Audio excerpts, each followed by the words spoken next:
Aga alustan siis. Minu nimi Kerli Ots, Keskkonnainvesteeringute Keskuses olen projektikoordinaator ja täna siis räägime jäätmete liigiti kogumise taristu arendamise toetusmeetmest.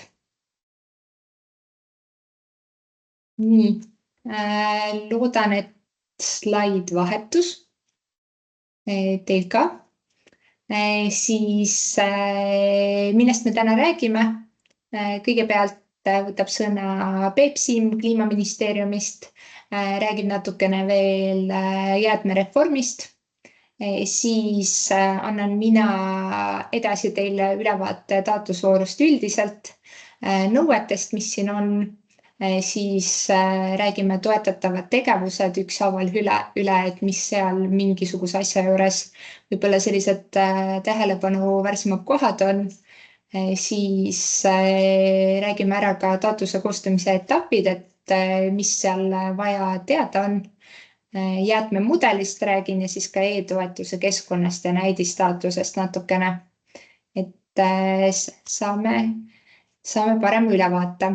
Aga ma siis korraks lõpetan jagamise ja siis Peep, kas sul on ka slaidid, mis sa tahad jagada? Jaa, täitsa olemas.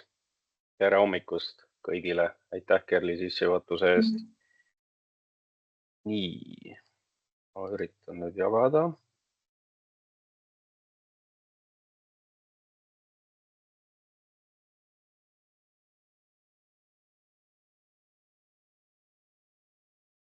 Vist ei ole näha veel, jah? Praegu veel ei ole. Aga nüüd? Nii, nüüd tuli ette. On näha. Kas on tervikvaade või on see slaidi esitluse vaade? Praegu näitab veel seda PowerPointist, mitte esitluste vaadet, jah. Okay.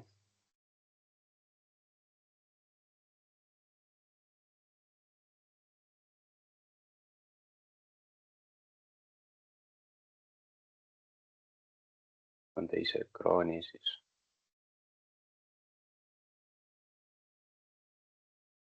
Nii, nüüd on hästi. Nüüd on olemas. Väga hea. Nii, tere hommikust ka minu poolt.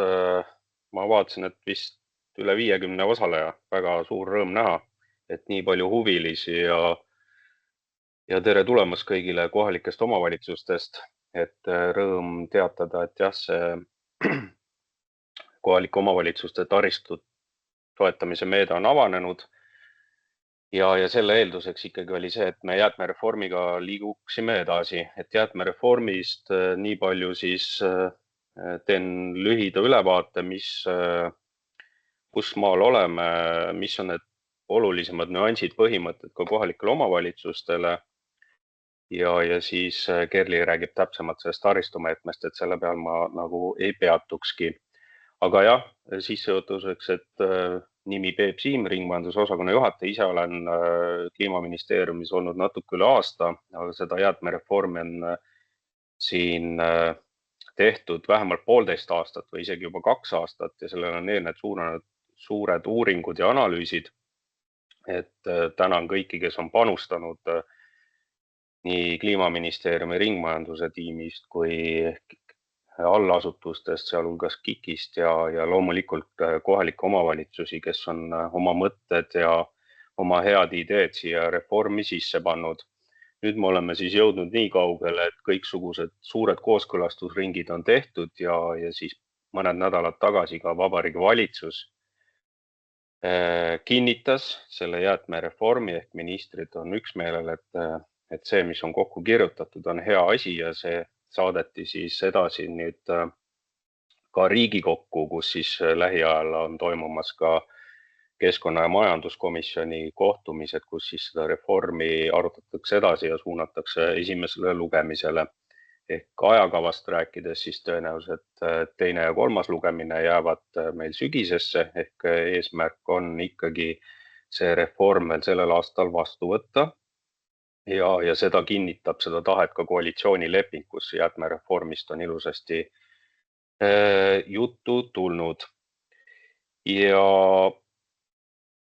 minnes nüüd siis edasi, võib-olla mõned nagu mõtted, et miks me seda reformi üldse teeme või kus see king pitsitab siis meil, et siin on mõned riskid, mis on juba realiseerunud, et sellest jäätmereformist on ju räägitud siin, ma ei tea, viimased 10 aastat, et tuleks midagi muuta ja on probleemid, mõned riskid on realiseerunud, mida me näeme, on ikkagi konkurents turul, et sisuliselt on üks ettevõte, kes on suhteliselt monopoolses seisundis olmejäätmete veo ja käitluse turul, et siin siis see on kindlasti riskikoht, mida mitte ainult meie ei näe, vaid ka Konkurentsiamet ja mõned sellised ka ajakirjanduses läbi käinud repliigid siin konkurentsist ja sellisest monopoolsest seisundist olevast olukorrast toovad teatud riskid kaasa, on need siis hinnasurved või on need siis surved kohalikele omavalitsustele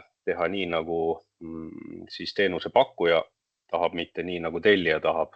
Ja loomulikult toob see monopoolne turg ka kaasa sellise innovatsiooni puudumise, teenuste katkestused, ka hinnatõusudest juba mainisin ja ka keskkonnariskid, mis on siin siis realiseerunud, et siin Huikala prügila on juba sellel aastal 11 korda põlenud minule teadaolevalt, et väga suured nagu riskid on kuhjunud ja oluline on ka riigi vaatest on siis sihtarvudega tegelemine.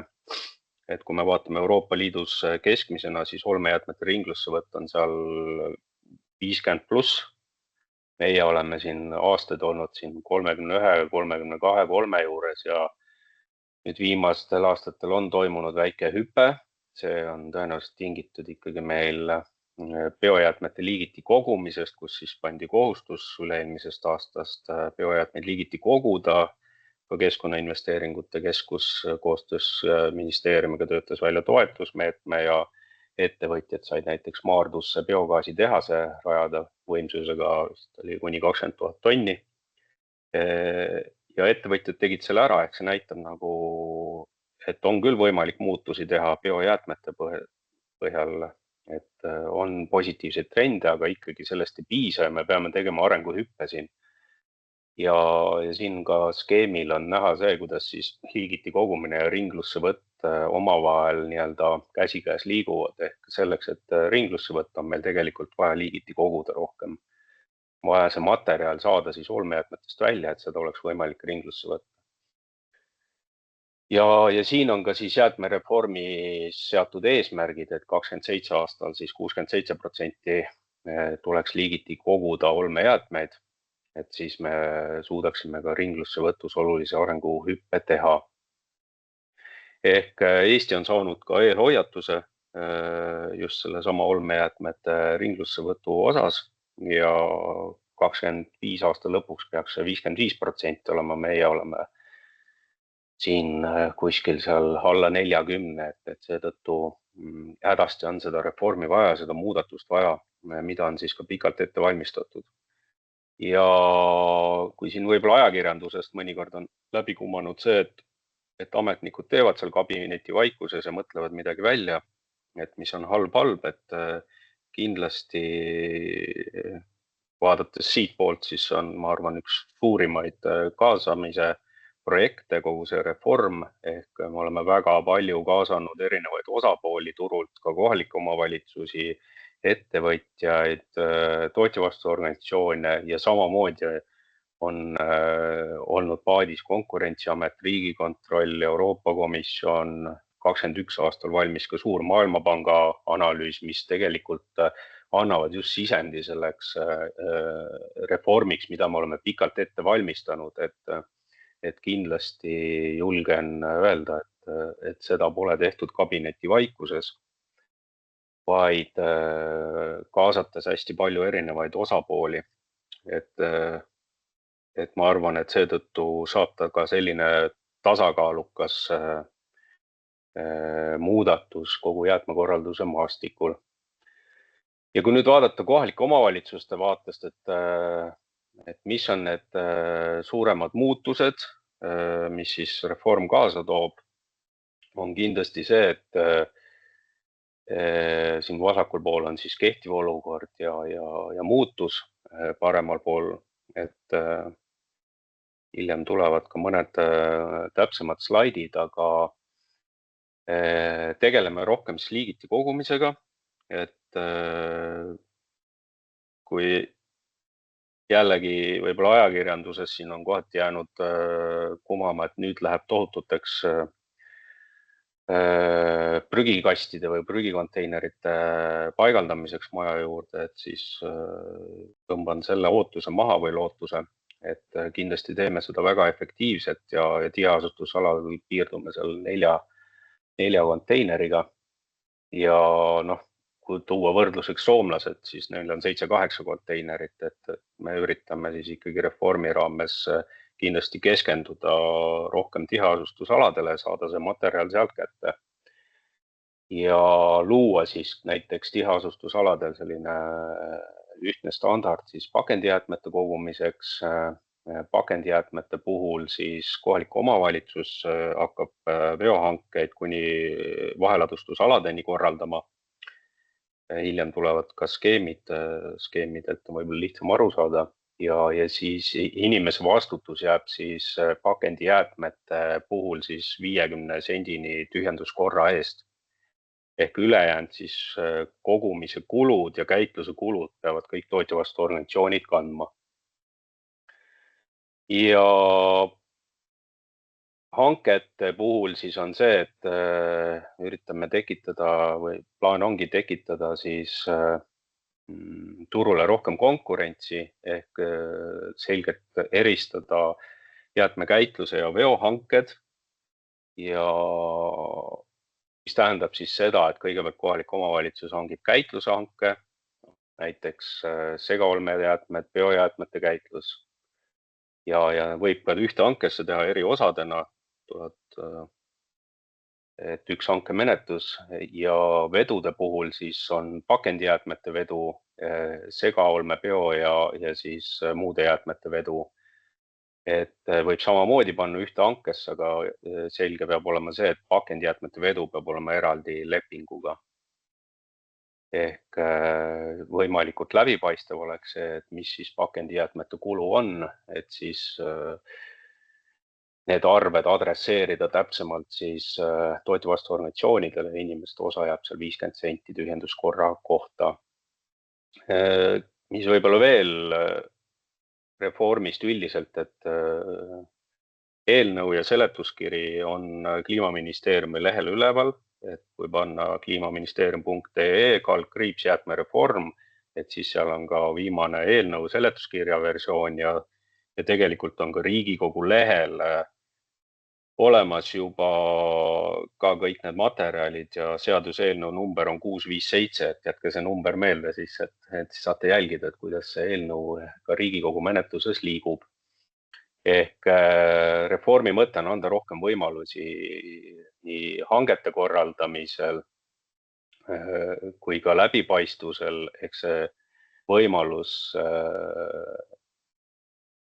ka klientidele motiveeritud hinnakirjad koostada, et see on siis eelnõusse sisse kirjutatud. Ja hästi oluline aspekt on ka digitaliseerimine, ehk siin me näeme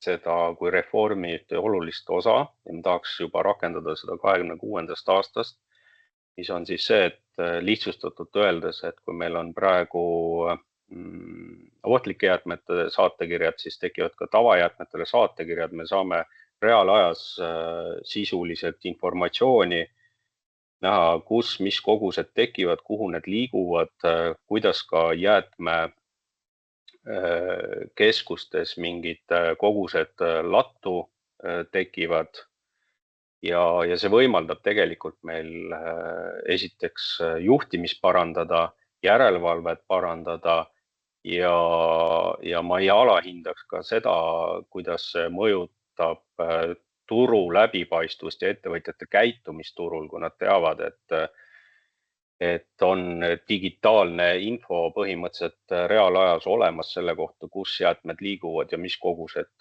need tekivad. Et sarnane hea näide on tegelikult metsanduse valdkonnast, et mis tegelikult turul tekitas ikkagi väga hea muutuse seal 2000. alguse keskpaigas, et selles suhtes me loodame ka sellest digitaliseerimisest palju abi ja digitaliseerimisest on ka pärast üks slaid. Ja võib-olla oluline on ka siis ladestustasu ja põletustasu.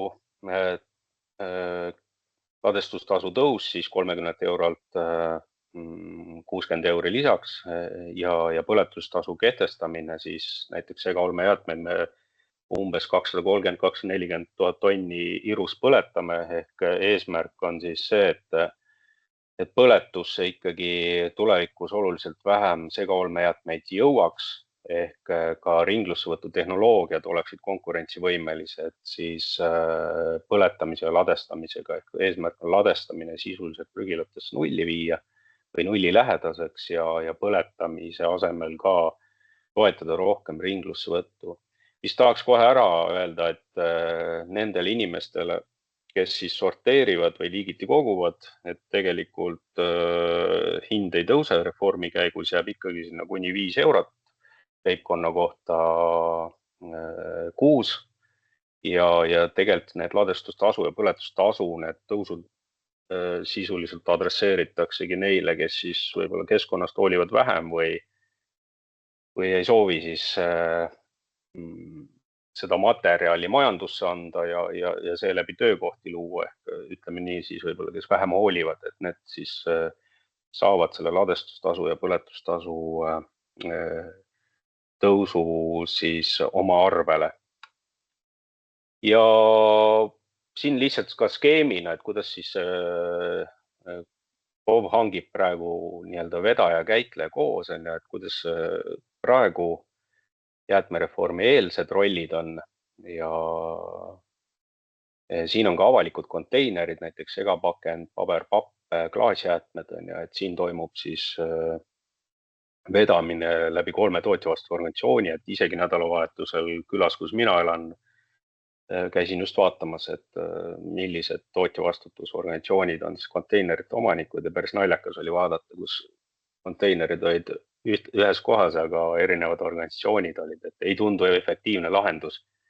Mida me siis nagu muuta tahame, on tegelikult see, et kohalik omavalitsus hangib ka siis pakendijäätmete veo, need viiakse siis tootjavastuorganisatsioonidega kokku lepitud vaheladestusaladele ja seal jagatakse vastavalt turuosal need pakendijäätmed siis ära ja tootjavastuorganisatsioon siis veab nad edasi käitluskohta ehk käitleb need siis ehk siin me näeme siis olulist efektiivsust, ehk me saame neid pakendijäätmete ja teiste olmejäätmete vedu kohaliku omavalitsuse territooriumil oluliselt siis ühtlustada, keskkonnamõju leevendada ja me tegelikult saame läbipaistvuse ka, mille eest me maksame ja mis kogused kuhu liiguvad. Ja tootjavastuorganisatsioonid maksavad siis selle veo kinni, rõhutame veel üle, et inimese osa jääb siis 50 senti tühjenduskord. Et see on nagu selline suurem muutus. Ja siin võib-olla ka, et samad sõnumid natuke lühemalt, et mida tahaks võib-olla üle rõhutada, on siis see sama, et kortermajade juures 4 konteinerit, eramajadel vähem, kohalikul omavalitsustel on paindlikkust otsustada ja just see sama, et kes sorteerib, selle arve jääb sinna 5 euro kanti kuus ja mitte sorteerijal siis on see 2-3 korda rohkem. Ja millega meie saame siis Kliimaministeeriumist abiks on ikkagi need sortimisjuhendid. Ehk need on tulemas ja koostamisel kohalikele omavalitsustele, lisaks ka hangete juhendid on tulemas ja ka tootjavastuorganisatsioonidega tuleb koostöökokkulepet teha kohalikele omavalitsustele, et ka nende osas töötame meie välja Kliimaministeeriumi poolt juhendid. Ja oleme sellega toeks siis kohalikele omavalitsustele. Hangetest ma ka juba rääkisin, siin on ka eraldi slaid. Biojäätmete puhul siis rõhutaks seda, et kui kohalik omavalitsus hangib käitlust, et siis see peab olema sertifitseeritud käitlus. On see siis biogaasi tootmine või on see siis sertifitseeritud komposti tootmine, et see on kindlasti ka oluline samm kvaliteetsema materjali või siis toote jaoks tulevikus. Ja mis on ka võib-olla oluline, on siis see, et arve, mida siis inimestele esitatakse tulevikus, oleks hästi läbipaistev, et seal oleks siis käitlusteenus, veoteenus, lisateenus ja ka jäätmekorralduse kulu peal. Ja jäätmekorralduse kulu võib siis olla eelnõu kohaselt siis kuni 50% kogu arvest, ehk kui arve on seal 5 või 6 eurot kuus, et siis kuni 50% sellest arvest võib olla siis kohalike omavalitsuse jäätmekorralduse kulu, ehk me oleme täpsustanud siis selles eelnõus jäätmeveo teenustasu mõistet ja selle ulatust ja seal on siis ka jäätmekorralduse kulude lahendamine võimalus kohalikele omavalitsusele sisse kirjutatud. See sama näide, et kui me täna räägime taristumeetmest siin, et kohalikel omavalitsustel on, ütleme, et ühtekuuluvusfondist me saame siis mingi 50% toetust näiteks, 50% tuleb oma finantseering katta, et siis see oma finantseeringu katmine KOV jäätmekorralduse all on igati põhjendatud ja mõistlik, et seda me oleme ka siis eelnõus lahti kirjutanud. Ehk siin on siis teenustasu kogumise mitu varianti, et kas saab läbi vedaja koguda või kogub ise või läbi tootjavastu organisatsiooni, et see on siis kohalikule omavalitsustele jäetud nii-öelda vabaks valikuks. Ja reaalajas jäätmearuandlusest ma ka juba rääkisin, ehk see kindlasti muudab sektori läbipaistvaks ja ausaks, vähendab aruandluse koormust ja tegelikult annab ka kohalikele omavalitsustele ja ka riigile parema ülevaate, et kus on need piirkonnad, kus liigiti paremini kogutakse, kus on need kohad, kus on mingid riskid, näiteks jäätmekäitluskohtades lattu kuhjumistega, mis võivad ka põlengutena lõpuks realiseeruda ja seesama juhtimise element, et kui me näiteks ka kampaaniaid korraldame liigiti kogumise või sortimise kontekstis, et siis me tegelikult teame, et millistes piirkondades on rohkem probleeme, kus kodanikud võib-olla mingitel põhjustel ei sorteeri, et siis me saame selle infoga tegelikult ka paremaid juhtimisotsuseid teha ja ka neid kampaaniaid ajaliselt ja piirkonniti sihistada tulevikus, kui me räägime siis inimeste käitumisharjumuste nii-öelda nügimisest. Ja nüüd see digitaalne lahendus on siis nimega Bistrik, mida me oleme siin alates eelmist aastast arendanud. Kohe on suur arenduse etapp vastuvõtmisel ja me loodame selle siis sügisel valmis saada ja see rakenduks siis 2026. aastast, et ta lähebki nii arendus kui siis seaduse eelnõu käivad ühte jalga, et seda oleks võimalik siis 2026. aastat rakendada. Ja kindlasti siin on näha ka, et kui praegu ettevõtjad esitavad, ütleme 18, kolme jäätmeliigi kohta 18 andmehulka, et siis tulevikus nad saavad 3 esitada, et see vähendab ka nende aruandluskoormust. Ja vist see on eelviimane slaid, et tahaks ka rõhutada seda, et miks me neid liigiti kogume, on see, et ikkagi materjal kätte saada ja lisada see turule, ehk me siin väga tihti ettevõtjatega suhtleme, ütleme, et neil ei ole seda piisavalt materjali, et biojäätmete puhul selleks, et näiteks see Maardu biogaasitehas saaks töötada, ongi vaja see liigiti kogutud materjal siis kätte saada ja suunata see siis kas komposti või biogaasi tootmisse. Ja siin on näiteks tohutu potentsiaal ka tulevikus jätkuvalt või räägime klaasi või plastpakendi jäätmetest, et on ka juba investeeringuprojektid käimas, mis tegelikult ootavad neid materjalivoogusid.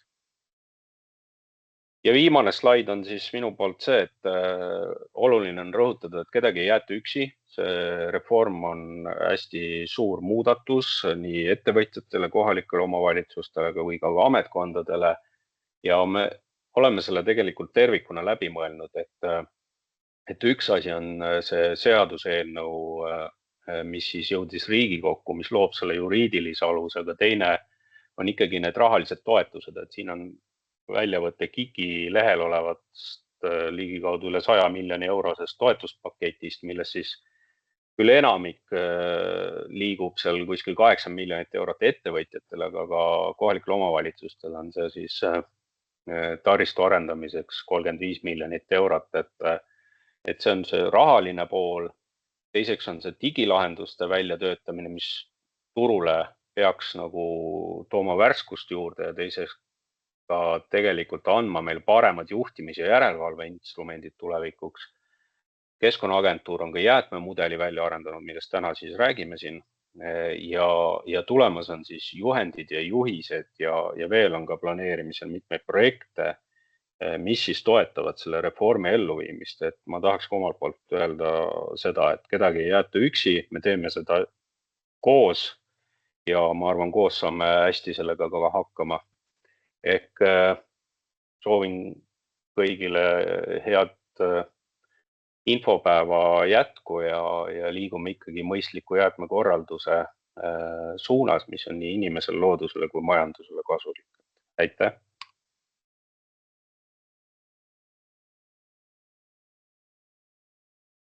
Nii, suur tänu. Kohe jagan uuesti ka oma slaide.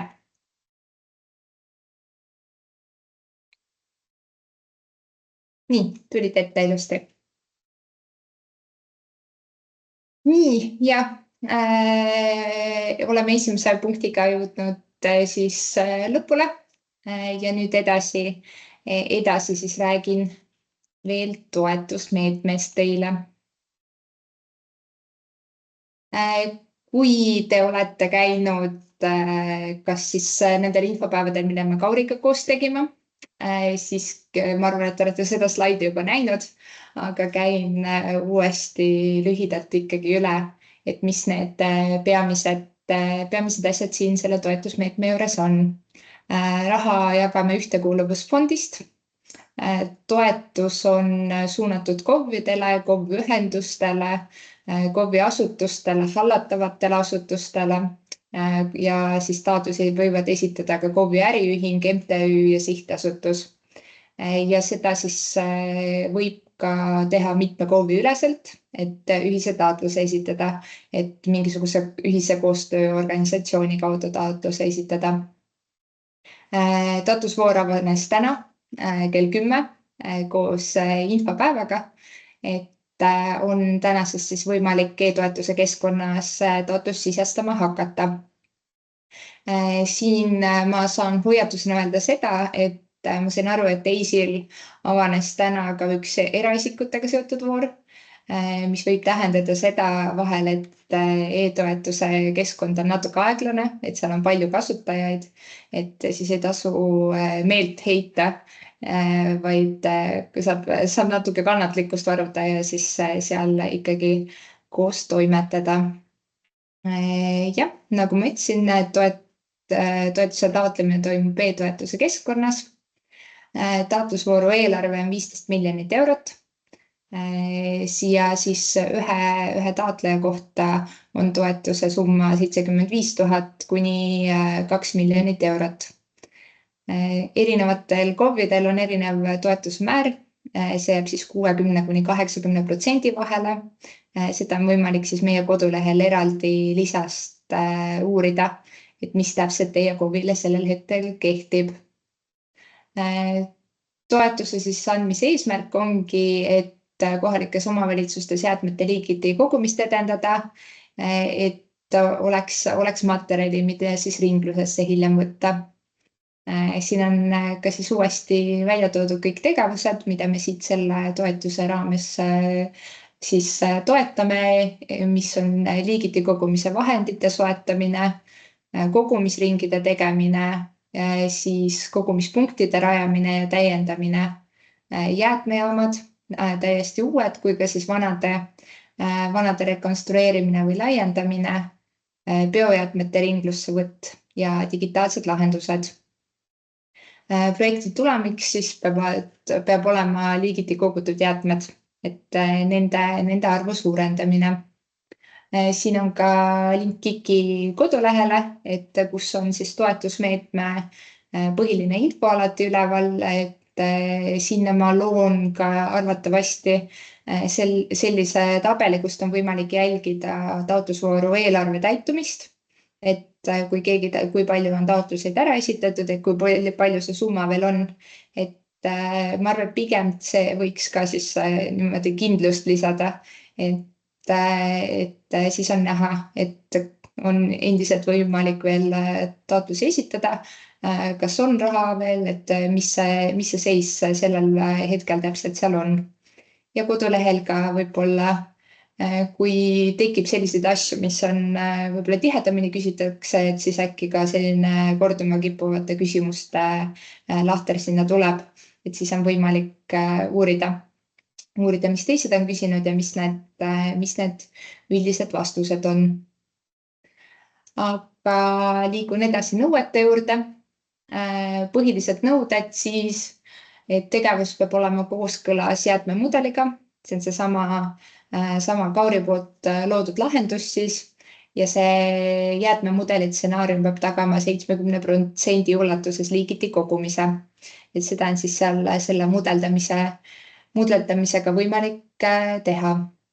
Siis KOV-i jäätmekava peab olema kooskõlas riikliku jäätmekavaga, sellega vastavusse viidud, kas siis ta peab olema uuendatud peale seda, kui uus vastu võeti, või siis ka kinnitus selle kohta, et olemasolev jäätmekava tõesti on kooskõlas.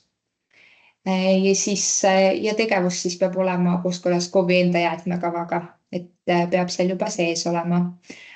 Siin on küsimusi olnud sellega, et jäätmekava uuendamine võtab aega, et võib-olla see hetkel veel ei ole tehtud ja siis taotlema ei saa tulla, aga oleme siin siis jätnud selle variandi, et saame teha tingliku otsuse.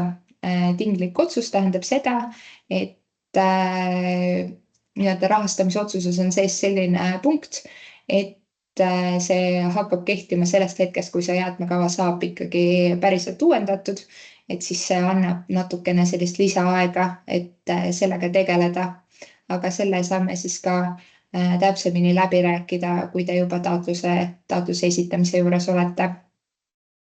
Mis veel vajalikud lisad on? Jäätmejaamade ja biojäätmete käitlusvõimekuse juures on oluline, et te oleksite koostanud teostatavusuuringu. Teostatavusuuring on ka KIK-i kodulehe peal see juhend üleval. Nüüd mõnda aega olnud, et loodetavasti olete saanud tutvuda, kellel siin jäätmejaama mõtted on, aga igastahes, et see on seal olemas, et seal siis täpsemad kirjeldused selle kohta, et mis tegevus on, miks neid täpselt sellisel kujul vaja teha on ja nii edasi. Edasi siis kinnitus oma finantseeringu katmise osas. Siin on ka rohkem küsimusi olnud. Selle puhul siis saab olla selleks kinnituseks. Üks asi on, kui teil on eelarve ja eelarves on selgelt välja toodud tegevuste kaupa see, kuhu mingisugused summad on planeeritud. Kui on eelarves kirjas, et näiteks ongi rida, et jäätmejaama rajamine, summa ka klapib sellega, mida te enam-vähem siis taotlema tulete, siis see on okei. Juhul, kui eelarves on ta üldsõnalisemalt kirjas, siis peaks seal olema eraldi kinnitus juures. Kinnitus võib olla nii volikogu oma kui ka siis vallavalitsuse juhi allkirjastatud, et kas siis vallavanema või linnapea allkirjaga paber, et olete nõus seda siis oma finantseeringut katma. Ja eelarve juurde siis ka hinnapakkumised, just eriti nende alla 200 000 euroste projektide juures, seal on see eriti oluline, kus me kasutame kindlasummalist makset, aga ka üldiselt, et hinnapakkumised taotluse juures olemas oleksid. Nii, räägin natuke jäätmemudelist. Jäätmemudel nagu ikka, jäätmehaldus.envir.ee lehe peal. Seal täpsustavad küsimused, mis teil on mudeli kohta. Saate endiselt Rauno Lustile Kaurist kirjutada, et tema kontakt on ka seal jäätmemudeli juures olemas, et kohe, kui mingisugune küsimus seal tekib. Kui on küsimus, mis on rohkem sellised nagu taotluse vaatega koostatud, siis võib ka minu käest küsida, ja siis saame ka koos vaadata, et kas on vaja Raunot sinna juurde kaasata või mitte. Aga igastahes tema endiselt sellega siis tegelema jääb. Mudeli juurest võib-olla sellised soovitused ongi see, et alustada tuleks kindlasti abiinfost. Et mudelil ongi see abiinfo päris mitu lehekülge, et soovitan kindlasti selle läbi lugeda, enne kui te seda mudelit kasutama hakkate, siis seal on kõikide siis nagu nuppude funktsioonide selgitused olemas. Seal on see loogika lahti seletatud, mille alusel see mudel mingisuguseid valikuid teeb, miks ta mingisuguseid asju teeb, et kuidas seal targem nii-öelda käituda on. Et seda soovitan kindlasti vaadata, enne kui te seal tööle hakkate. Siis saab mudeldada.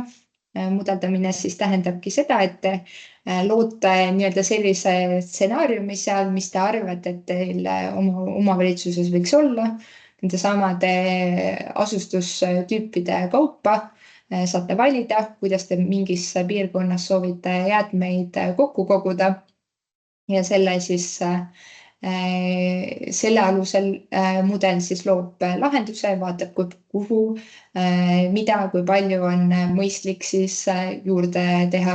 Näiteks, et just liigiti kogumise vahendid eraisikutele, et see on siin kinnistu kaupa ja siis ka kogumispunktid. Et need on sellised, mida siis see mudel ise välja pakub. Näha saab siit ka siis jäätmejaamasid. Jäätmejaamade puhul nende peale klikkides on võimalik näha, et mis elanikkond sinna 15 kilomeetri raadiusesse jääb, mis selle jäätmejaama vastuvõtuvõimekus on, kus nad omavahel asuvad. Taotluse juurde on siis peale seda, kui te olete ära mudeldanud, selle sinna rakendanud, on taotlusele vaja lisada mudeli kokkuvõte ja siis ka objektide andmete fail, et need on ka siis sealt mudelist ilusti kättesaadavad. Ja see sama kokkuvõte, kui te ta alla laete, seal on sellised punased kohad, kus on mingisugune tekst. Et nendesse samadesse kohtadesse siis palun lisage täiendused. Et seal on olemas tekstis ka see juhis, et mis sinna täpselt kirjutama peab, mida selgitama, et sinna juurde siis lisada sellist KOV-i enda vaadet. Näiteks seal elanike arvu, võib-olla see mudel natukene paneb mingitel hetkedel üle, et on natuke rohkem, kui teil tegelikult on, et siis see sama korrigeerite, et tegelikult on nii palju elanikke, et kuskile sisse jäid sellised piirkonnad, et miks me täpselt seal selliseid valikuid tegime. Et üldiselt see mudel annabki mingisuguse stsenaariumi ette, mille najal teil on siis võimalik endal edasi tööd teha. Et sealt saabki võib-olla rohkem sellist nagu inspiratsiooni ja nagu soovitusi selleks, et mis oleks nagu mõistlik. Seda tuleb kindlasti arvesse võtta, aga et teil on alati KOV-i poolt endal võimalus seda lahendust endale sobivamaks muuta. Et ongi näiteks kogumispunktid, et ta pakub neid mingisse piirkonda, et siis on võimalik, kui te näete, et on mõistlikum see natukene sinnapoole, natukene teisele poole paigutada, et siis see on igal juhul lubatud. Viimane jäätmemudeli siis selline uuendus tehti 27.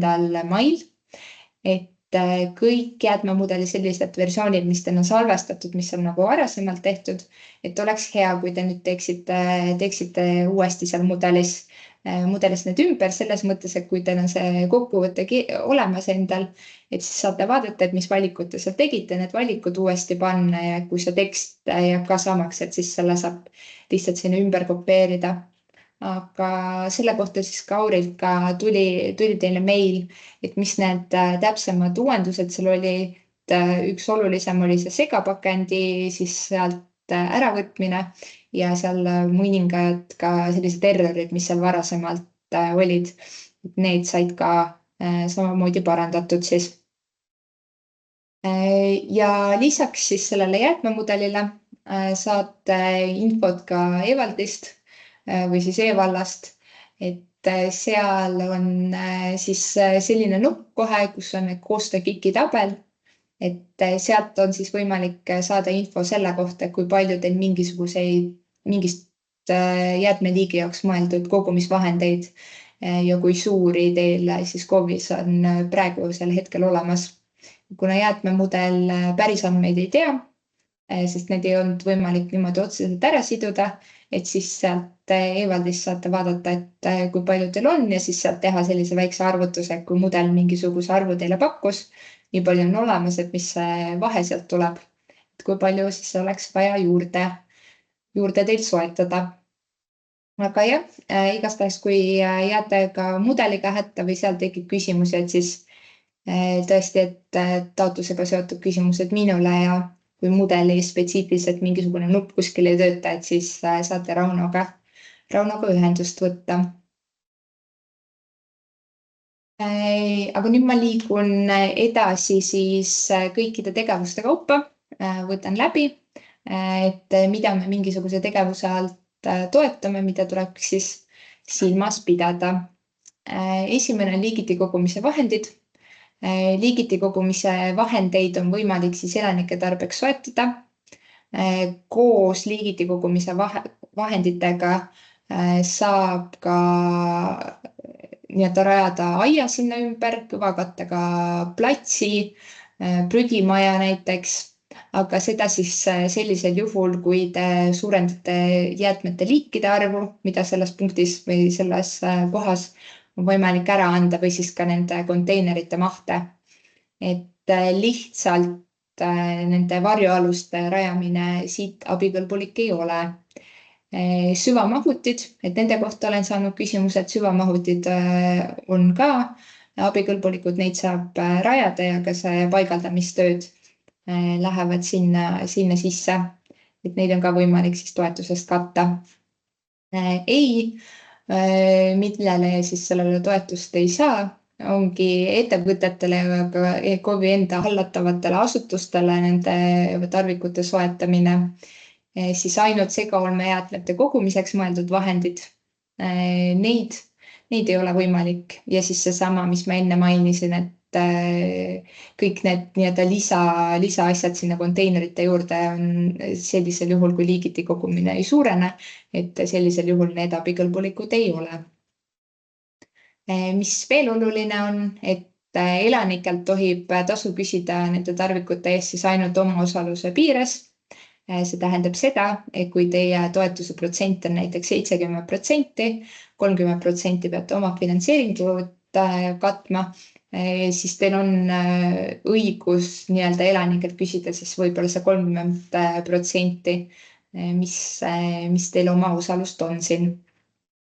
Et üle selle ei tohi, et siis lihtsalt, et elanikud ei saa tasuta neid tarvikuid, nad saavad lihtsalt siis mingisuguse osa võrra odavamalt, kui nad poest neid tarvikuid siis saaksid soetada endale. Ja juhul, kui te rajate siis jäätmemaja, aediku ja platsi, sellisel juhul on siis ka oluline kliimakindluse hindamine nendele punktidele. Keskkonnaagentuur siis ka hiljuti koostas sellise ülevaate erinevatest liigiti kogumise vahenditest, et see on ka siin all olemas, see on nende kodulehel ja ka KIK-i kodulehel tegelikult leitav, et selles mõttes hea dokument, et saate sealt uurida, mis mingisugused lahendused turul on, miks mingisugune asi kasulik on, hea, et sealt siis saate ka see aitab neid valikuid teha, kui te hakkate näiteks kuhugi midagi soetama. Nii, liigun edasi kogumisringide juurde, et kogumisringide puhul on abikõlbulikud mobiilsed kogumispunktid, mis siis on ratastel, mingisugune veok näiteks, mis sõidab kuskil ringi, mingisugune kaubik, mis on võib-olla kuidagi natuke ümber ehitatud, et sinna oleks hea asju koguda. Siis teisaldatavad kogumispunktid, see on siis nagu see, mis siin pildi peal on, mis Tallinna linnas ohtlikele jäätmetele on, et sellised konteinerid, mida saab siis näiteks ühest kohast teise liigutada. et sellised asjad ja siis ka jäätmeveokid. Jäätmeveokite puhul siis täpselt siis, kui näiteks soetategi süvamahuteid või selliseid mitme kambriga konteinerid, et siis neid oleks võimalik tühjendada, et siis nendega koos on siis võimalik ka jäätmeveokid soetada. Mida siin silmas pidada, et ükski sõiduk, mida te soetate, ei tohi fossiilkütuseid tarbida, et siis kas tõesti elektri või siis elektril töötavaid seadmeid. Jällegi ainult segaolmejäätmete kogumiseks mõeldud vahendeid, seda siis just siin jäätmeveokite all mõeldud. See ei ole abikõlbulik ja ka needsamad jäätmeveokid, mis liigiti kogumist ei suurenda. Et selline lugu siis kogumisringidega. Kogumispunktid, et kogumispunkte on võimalik rajada nii avalike kui ka kindlale sihtgrupile. Kindlale sihtgrupile siis tähendab seda, et on, ütleme, ei ole konkreetselt ühe maja juures, on võib-olla kuskil sellise mingisuguse piirkonna juures, aga et seal on siis kas mingi isikutuvastus või võtmega, et ainult mingisugused kindlad isikud saavad sellele kogumispunktile ligi. Siis sama, et aia ja kõvakattega aluse ja majade rajamine on ka abikõlbulik. Täpselt sellel juhul, kui jäätmete liikide arv suureneb või siis ka konteinerite maht. Et inimesed ei ole võib-olla enam heidutatud sellest, et konteinerid on kogu aeg täis, et nad on lihtsalt siis suuremad ja on võimalik näiteks papipaberit mugavamalt ära anda. Jällegi platsi rajamisel tuleb hinnata kliimakindlust, et näiteks, et üleujutusaladele ei raja neid kohti, kuna need siin täiesti lähevad taristu mõiste alla siis selle kliimakindluse hindamise kontekstis. Ja küsimus ka, mis olen veel saanud, et ka tekstiilikonteinerite soetamine sinna samadesse näiteks kogumispunktidesse, et see on ka tegevus, mida saab täiesti teha. Jäätmejaamad.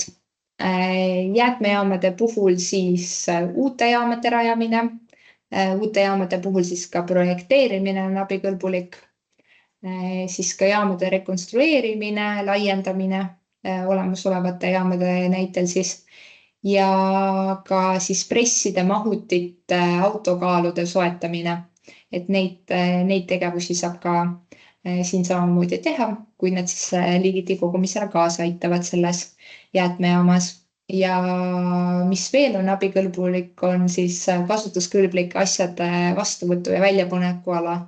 Kui jäätmejaamas loote sellise mingisuguse nurgakese või koha, kuhu saab näiteks siis panna esemeid, mis tegelikult võib-olla kellelegi on veel kasulikud, et ära ei peaks viskama, et siis ka sellise ala loomine on abikõlbulik.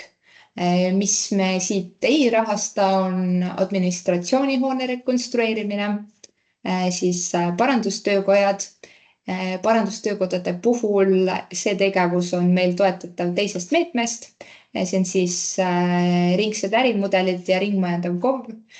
Selline meede, seda ka mina samamoodi vean, et kui teil on mingisugused küsimused või asjad sellega, kuidas kui te soovite neid üsna samaaegselt teha, et siis saame seda arutada ja kuidas see võimalik on, et kindlasti selles mõttes, et see tegevus üldises kontekstis kuidagi keelatud ei ole, vaid pigem soosime seda, aga tõesti siis raha teisest meetmest. Ja haldus- ja püsikulude katmine ka sellest toetusmeetmest siia alla ei lähe. Seda olen ka rohkem saanud küsimust, et kuidas see jäätmemudel siis nende jäätmejaamade kontekstis, kuidas ta sealt toimib, mis infot ta annab. Et peamine siin ongi see, et jäätmemudelist on võimalik näha, et milline on olemasolevate jäätmejaamade võrgustiku tihedus, et kui palju neid on, kus piirkonnas nad on, et kui suur nende käitusvõimekus on ja et kui palju rahvast sinna teeninduspiirkonda jääb. See oli ka siis 15 kilomeetrit, et kui on KOV-i näitel näha, et mingisugused alad on nagu täiesti katmata kuskilt, et sinna on siis ilmselt nagu ka mõistlik siis jaam rajada. Et seal see pigem on jällegi sinna rohkem vaja selgitust endal juurde panna, sellepärast siis ka see teostatavusuuring jäätmejaamadele, et seal on võimalik pikemalt kirjeldada, aga et mudelist siis tõesti, et mingisugused andmed saab ja et see võrdlus siis seal peab ka sellisena välja toodud olema. Lähen edasi biojäätmete kompostimise juurde. Võib-olla siit sellega näol on tegemist kõige keerulisema tegevusega, kuna ta on ainuke, millele siis kehtib riigiabi, et riigiabi reeglid, et seda on võimalik siis taotleda kas artikkel 14 või 47 alusel või siis ka vähese tähtsusega abina, et vähese tähtsusega abi on siis 300 000 3 aasta peale.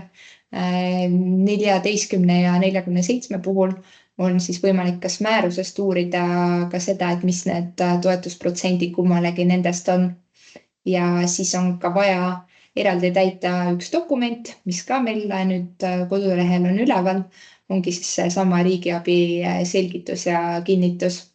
Et selle puhul, kui peaksite ka hätta jääma, siis on alati võimalik ühendust võtta ja siis ka saame siin juristiga konsulteerida ja aidata ka sellega seoses. Biojäätmete kompostimine samamoodi teostatavusuuring, et seal on mõne küsimuse juures on võib-olla spetsiifilisemalt välja toodud, et mida just selle kompostimise tegevuse juures on oluline seal mainida. Ja hilisemalt seesama kompost siis tuleb ka sertifitseerida, et selle kohta siis samamoodi seal küsimus, et kas on plaan paigas ka, kuidas seda plaanitakse hiljem tagada. Ja viimasena digitaalsed ja nutikad lahendused. Siin pildi peal on siis näha Tallinnas avatud mehitamata jäätmejaama, kus on võimalik siis ise ennast niimoodi sisse registreerida.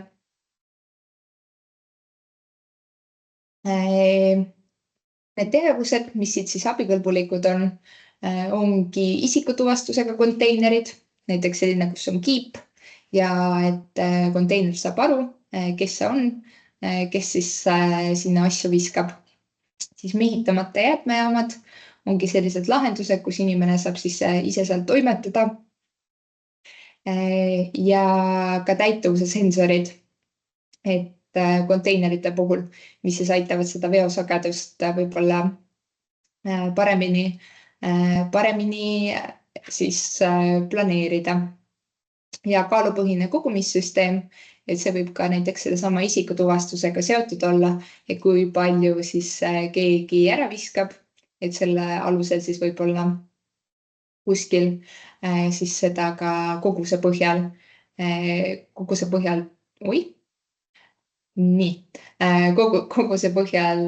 siis tasusi määrata.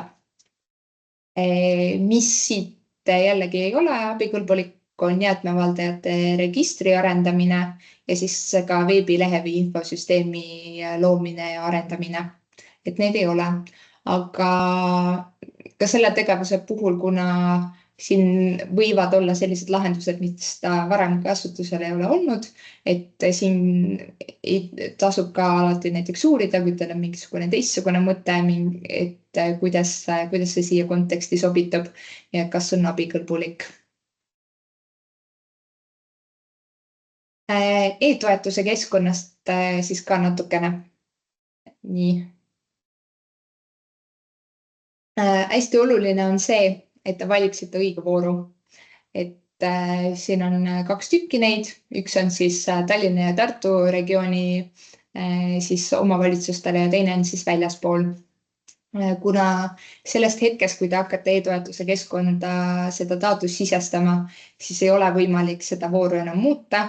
neid andmeid ei saa ka niimoodi üle tõsta väga lihtsalt. Et kindlasti alguses jälgige kohe, et te võtate õige ja hakkate sinna sisestama. Ja muidugi, kui ma ka siit näen, et keegi on kuskile vales kohas, et siis kindlasti saan kohe teile teada anda. Aga pidage seda silmas. Siis kohe esimesel taotleja lehel ettevõtte suuruse juures palun valige, et olete suur ettevõte. Et COVID-i näol siis kehtib selline üldine põhimõte, et nad on suurettevõtted. Ja üks koht veel, kus ma siis palun rohkem tähelepanu pöörata, on näitajate sisestamine. Et seal on päris pikk nimekiri neid. Et siin kindlasti siis jälgida, et kõik need tegevused, mida te siis teete, näiteks, et mis siin kirjas on, et rajatud, täiendatud jäätmejaamad, et seal siis valite see tegevus ja kõik jäätmeliigid, mille liigiti kogumist plaanite siis suurendada, et need ka siia kõik siis eraldi välja tuua. Et siin tasub kerida, et kuna nad on natukene läbisegi, et siis on võimalik, et midagi jääb äkki kahe silma vahele, aga et siis saate sealt ilusti üle vaadata, et kõik asjad oleksid kirja saanud. Ja e-toetuse keskkonnas üldiselt muud asjad, vähemalt mis ma ise praegu veel ilma selle kogemuseta keegi sinna sisestaks, et ma mingeid teisi selliseid suuri kohti ei näinud, mis võiksid probleemi tekitada, aga kindlasti, kui teil tekib mingisuguseid küsimusi ja asju, et siis saan seda infot ka laiemale ringile jagada. Ja hetkel meil on siis kodulehel ka üleval seesama näidistaatus. Näidistaatuse pealt on siis juba võimalik näha, et millist lisainfot on vaja kuskile kirjutada, millised lahtrid seal on, et seda infot saate ka siis ilma isegi, et veel taotlust sisestaksite või et siis lihtsalt teate, et mis järgmistel lehekülgedel tulemas on, kui olete seal alguses selle asjaga. Aga hetkel minu nüüd see pikk monoloog lõppes, et ma arvan, et ma sain enam-vähem kõik asjad üle käidud, mida ma praegu siin rääkida tahtsin. Võib-olla ma korraks annaksin Geale siit sõna, et see, mis ka Peipsi meile näitas, et on ringmajanduse programm meil keskkonnaprogrammis siis avanemas, et kas sa korra saad ka seda avada, et mis me sealt KOV-idele pakkuda saame? Kõigile.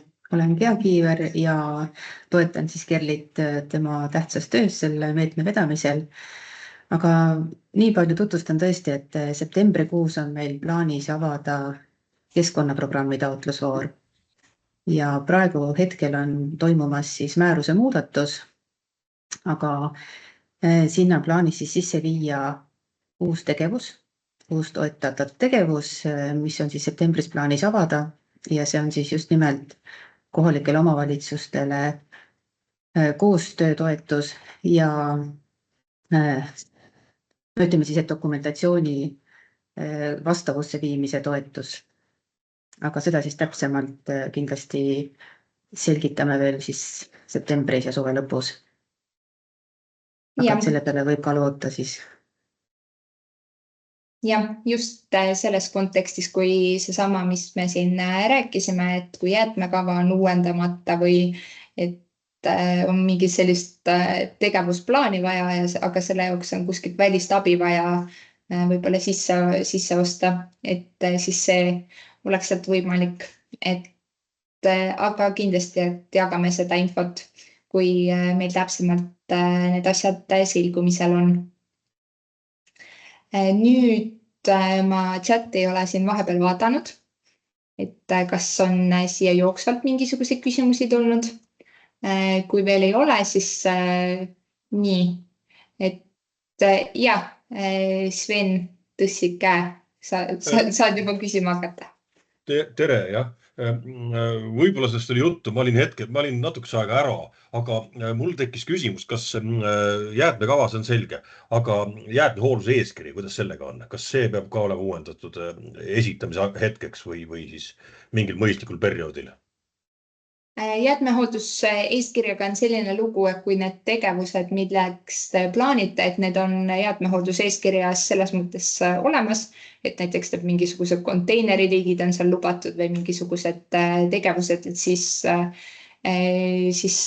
mina ei näe, et seda peaks nagu koheselt uuendama, et ongi ta lihtsalt siis peab olema selle tegevuste ja selle kontekstiga ilusti kooskõlas. Kui seal on vaja mingeid muudatusi teha, et siis sellega saab samamoodi käituda nagu selle jäätmekavaga. Selge, aitäh. Ja Svetlana, palun. Tere! Mul on paar küsimust olemas. Näiteks, kuidas jäätmejaam siis peab jäätmehoolduses kirjas olema kajastatud, kui seda praegu ei ole? Me ei saa kuidagi sätestada, et viigi jäätmeid jäätmejaama, kui seda pole olemas.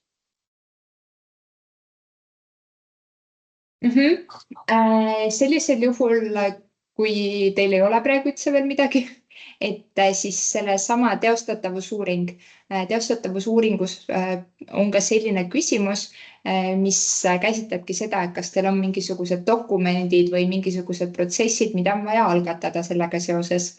Et ilmselt siis ongi, et kui see jäätmejaam on planeeritud, et siis oleks võimalik kasutusele võtta, et siis mingi hetk peab seda uuendama. Et siis on teil võimalik ka sinna teostatavusuuringusse see kirja panna, et planeerime seda, et siis kui on valmis, et siis näiteks lisame selle sinna hoolduseeskirja ka ära. Jäätmehoolduseeskirjas ja sest jäätmekavas meil on olemas kirjeldus, et me plaanime, kus kohas isegi, et sellised asjad on olemas ja aga jäätmehoolduseeskirjaga natukene teine lugu, et seal peavad olema juba sellised asjad, mis on enam-vähem konkreetsed. Ja, siis ongi võimalik see seal ära kirjeldada, et teil on praegu ei ole veel sellises faasis, aga et siis, kui see aeg kätte jõuab, et siis teete seda. Siis uuendame ja siis järgmine küsimus jälle mudeliga. Mida me mudeldame praegu, kui meil pole ühtegi jäätmejaama? Kas meil on vaja siis mingit välja võtta sellest mudelist, et jäätmejaama ei ole ja Jäätmejaam ta näitab ka kõrvalomavalitsuste omasid ja kui teil on selles mõttes, et siis mudelist tulebki lihtsalt see välja, et selles piirkonnas üldse pole, et see on samamoodi mingisugune mudeli tulemus. Või siis ta näitabki, et näiteks kas naabritel on kuskil, aga et need on ka kaugel, et neid tegelikult mingisugune elanikkond ikkagi ei kasuta, et siis seda infot sinna sisse tuua. Mudelisse? Mudelist jah, et taotluse juurde siis saate kirjutada, et näe, mudel näitas, meil ei ole ühtegi seal, naabritel ka ei ole selliseid häid, mida saaks kasutada, et sellepärast on vaja siis näiteks endale rajada. Selge. Aga vist on kõik praegu, mida mina tahtsin küsida.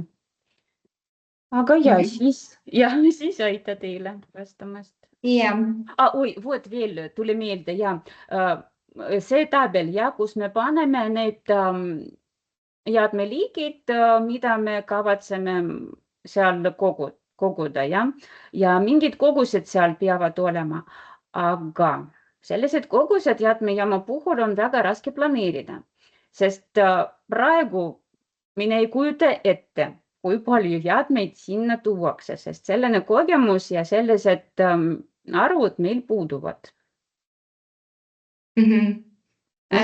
Mida me siis paneme sinna? Jäätmejaama puhul siis on võimalik seda hinnata selle kaudu, et kui palju sul elanikke on selles piirkonnas näiteks, et kui palju te eeldate, et seda kasutatakse ja sealt on siis võimalik aru saada, kui suur see jäätmeteke on. Et inimese kohta näiteks on selline arv, et siis korrutate läbi, et kui suur see peaks olema, et kellele te seda rajate. No selge ja midagi siis paneme. jah, jäätmetekke nii-öelda kaudu, et see on üldiselt see, mille järgi neid jäätmejaamu siis saab dimensioneerida või niimoodi panna, et kui suured ja kui suure vastuvõtuvõimekusega nad olema peaksid. Aga ja siis mul on kõik küsimused on esitatud, aga tänan siis. Ja, võite ka nii, siit ma vaatan chatis on ka küsimus, kuidas esitada hinnapakkumused, kui ringmajanduskeskuse planeerimine on alles detailplaneeringu koostamise järgus.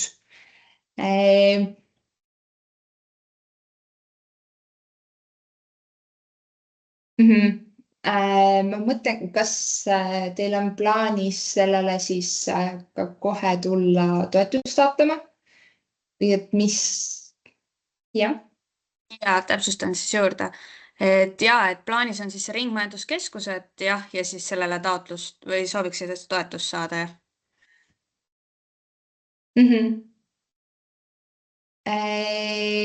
Teil on hetkel kas teil on siis mingi üks pakkumine hetkel või kuidas? Ei, selles suhtes meil ei ole hetkel ühtegi pakkumist, nagu sellele nii-öelda hoonete või selle ala nagu ehitamiseks, et meil ei ole, et praegu ei saa nagu ehitamiseks võtta seda hinnapakkumust, kuna meil ei ole ju nii-öelda ehitusprojektigi veel, et meil on alles detailplaneering koostamisel. Ja, Toomas. Ja ma arvan, et päris keeruline on neid hinnapakkumisi kuskilt võtta, kui ju seda lahendust veel ei ole olemaski, et detailplaneeringuga selgitatakse see lahendus. Et ma arvan, et peabki selle detaili ära tegema. Et muidu te ei saa ju selgust, milline see projekt üldse tuleb, et millele te üldse hinnapakkumist võtate. Et siis põhimõtteliselt ikkagi peaks alles ootama ära, et detail on kehtestatud ja on ehitusprojekt ja alles siis saaks toetust taotlema hakata või? Põhimõtteliselt see tundub küll niimoodi mõistlik ja kui teile hetkel veel ei ole seda projekteerimist ka üldse, siis te saate sellega hiljem näiteks sinna taotluse juurde selles mõttes abikõlbuliku kulune lisada. Okei, selge, aitäh. Et tõesti, et see taotluse saab siis esitada, kui on selge, et mis need summad ja asjad enam-vähem saavad tulla. Okei, aitäh. Nii. Võite veel küsida, kas siis siin chatis või saate mikri sisse panna.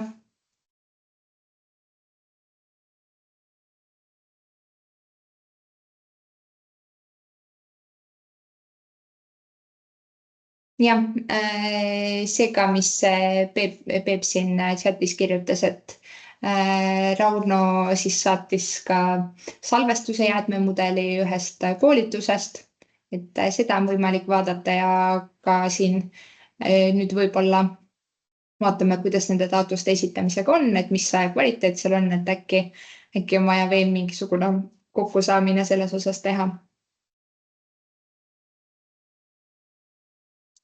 Projekteerimine on ju abikõlbulik, see tähendab taotluse saamisel korraldada projekteerimise ehitushange. Jah, projekteerimine on küll abikõlbulik, ta on sellest nii-öelda hetkest sai abikõlbulikuks, kui me ütlesime, et sellel kuupäeval see toetusmeede avaneb. Jah, et seesama saate siis hanke teha. Võib-olla, mis ma veel siin eelnevalt korraks mainisin, seesama 200 000 eurot, kindlasummaline makse, et kõik projektid, mille siis kogumaksumus jääb alla 200 000 euro, on kindlasummalise makse alusel. Kindlasummaline makse tähendab seda, et projekti alguses me paneme paika, et hinnapakkumuste põhjal, et kui palju mingisugune tegevus siis maksma läheb. Et seal siis kas oleneb sellest, kuidas te ise selle võtate, kas te võtate kõige odavama pakkumuse aluseks eelarvesse või te võtate siis vähemalt 2 pakkumise keskmise. Et need on need valikud, mida siin saab teha. ja siis hiljem, kui olete projekti ellu viinud, siis meie maksame toetuse välja lihtsalt selle alusel, et mis me seal alguses paika panime, et seal siis me enam edasi ei kontrolli neid tegelikke kulusid.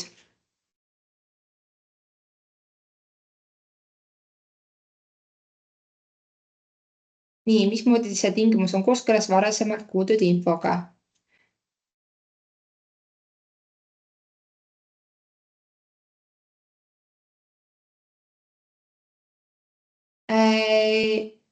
Siin tõesti meil on nii-öelda meetme juures on kirjas see, aga sellepärast me ei teegi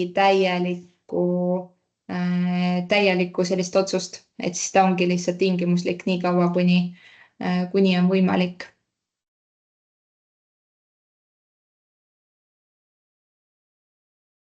Kui projekti maht on üle 200 000 euro, siis peaks sobima ka projekteerija hinnakalkulatsioon. Sellele, kas see kogumaksumus on üle 200 000 euro, jah, et siis seal see hinnakalkulatsioon saab olla sellele aluseks.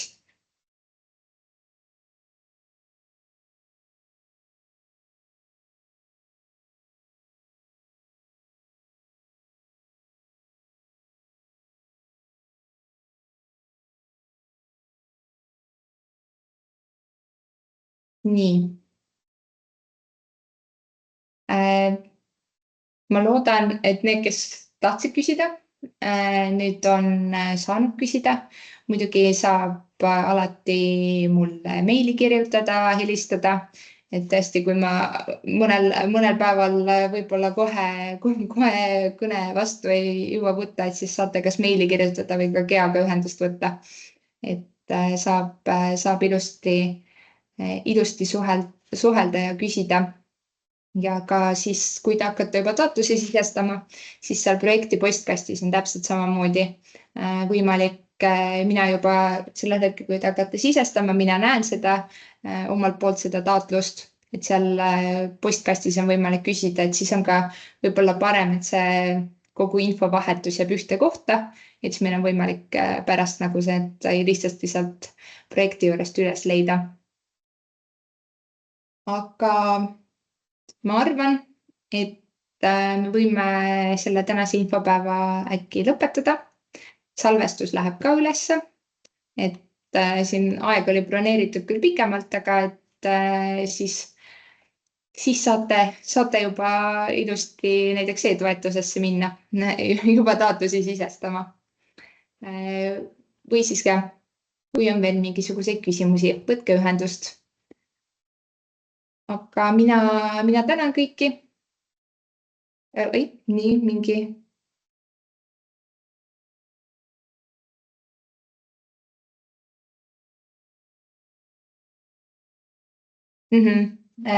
Tulebki välja, et e-toetuse keskkond hetkel tõrgub natukene.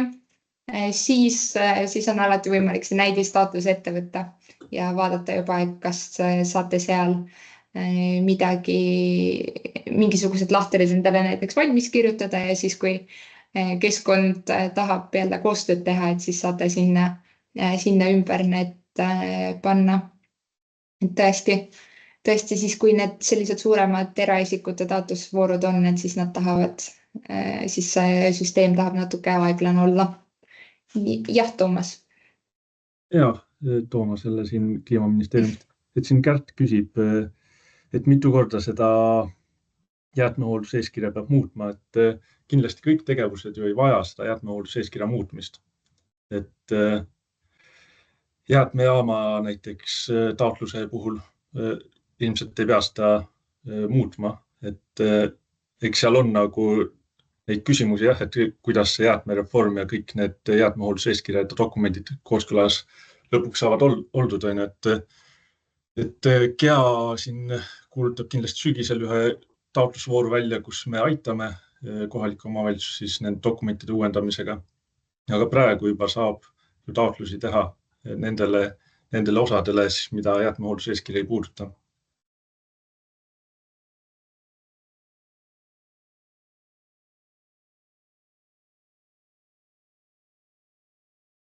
Ja, ma nüüd lõpetan salvestamise. Suur aitäh teile ja oleme veel edasi siis ühenduses.